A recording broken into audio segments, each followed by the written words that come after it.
In fiction, dialogues are one of the main tools a writer uses to convey a wide variety of information.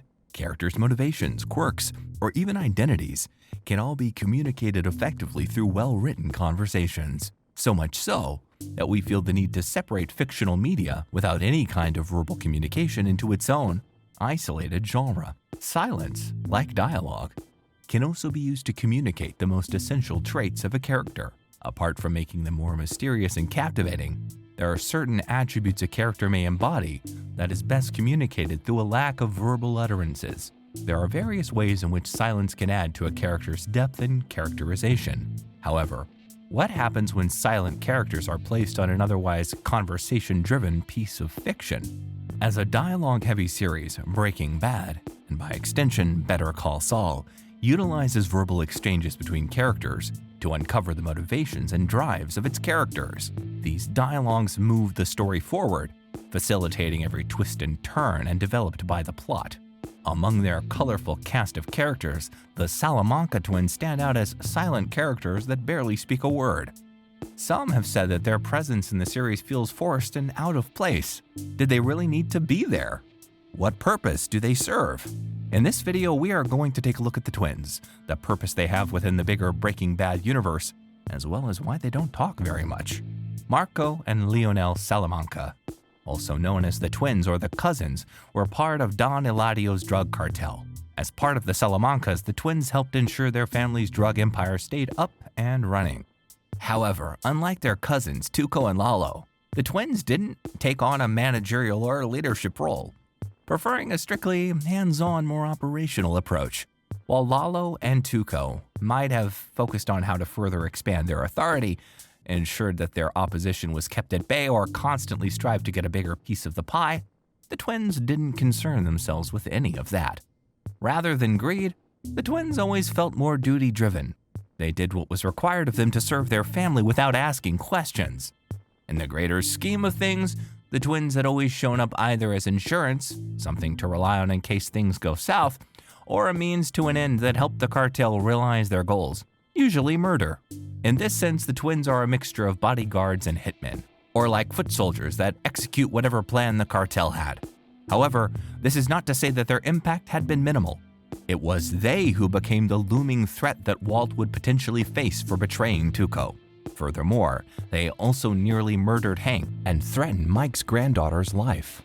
In many, if not all of these situations, the twins were always driven by their duty to their family.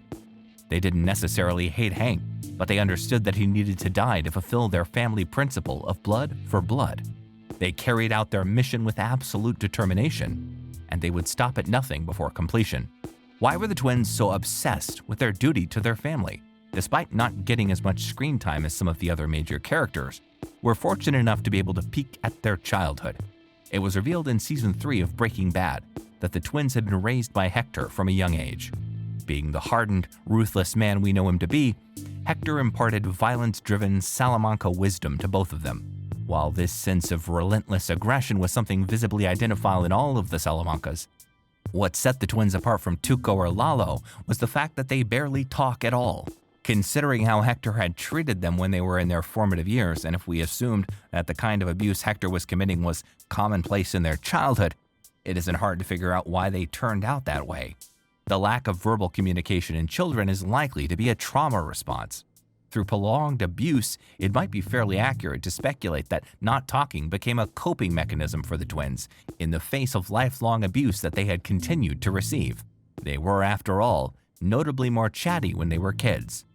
The fact that they grew up in an abusive household, coupled with Hector's insistence that family is all, had instilled within the twins a rigid outlook in life, one where the only thing that mattered was their obedience to the Salamancas, and the fact they did everything their family required them to do. Their lack of personable qualities might be because they needed to cope with such an overwhelming reality of life, covering up years of trauma that they may or may not acknowledge. While both shows did a good job providing subtext for the twins' characterization, not all of it was shown regarding their role in the story. Outwardly, the twins appeared as a mere obstacle. They were there so other characters that go against the Salamanca's interest can have something to overcome. Throughout the series, their presence has always been used to signify threat, They were there to threaten Mike's family if he refused to do what the Salamancas wanted. They were there as Hank's attackers, something that Hank needed to overcome to stay alive. When they were first introduced in Breaking Bad, we saw them go through a long journey to kill Heisenberg. Normally, this type of character acts more as a plot device than an actual character. Other examples of characters of this type are Darth Maul from Star Wars and Anton Chigurh from No Country for Old Men. From the moment he was introduced all the way through his supposed death in The Phantom Menace, we didn't know much about Darth Maul. Maul's presence was merely used to signify a threat to the heroes and gave them something to triumph over. This was also why, for the most part, much like the twins, Maul didn't need to talk. Typically, the story doesn't need to develop these kinds of characters, as they rely more on form rather than substance. Their surface-level characterization tells you everything you need to know about them. Darth Maul and Anton Chigurh both have visually striking character designs, because they need to be a spectacle to make up for the fact that their personalities are, for the most part, of no consequence to the rest of the story. The same can be said about the twins. They rely on their external design to captivate the audience. Their shark-skin suits and over-the-top skull boots reinforce the fact that not only are they supposed to represent a threat, but they are also supposed to bring flavor to an otherwise grounded story. Despite this slight over-reliance on external design, the twins were still given more layers of substance underneath.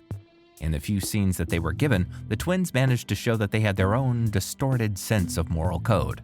When they shot the arms dealer to test whether his bulletproof vest worked as advertised, they paid him fairly instead of taking his goods willy-nilly, proving that in their own way, they honored the agreed-upon deal.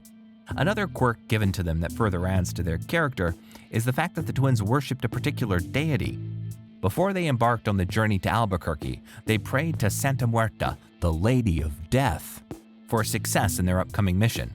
This connection to the otherworldly or the spiritual seems to be an attempt at connecting the twins further to their characterization as inevitable forces of nature. It reinforces their characters as something other than just normal gangsters. Although it can feel a little tacked on and inconsequential, the fact that it expands upon their original character conception ultimately adds to their overall vibe of being harbingers of doom. The Salamanca twins act as a dash of over-the-top flavoring in an otherwise very gritty, realistic universe. Their silent demeanor and showy visual designs are meant to communicate their primary status as a threat to be overcome. However, they are also developed a little further.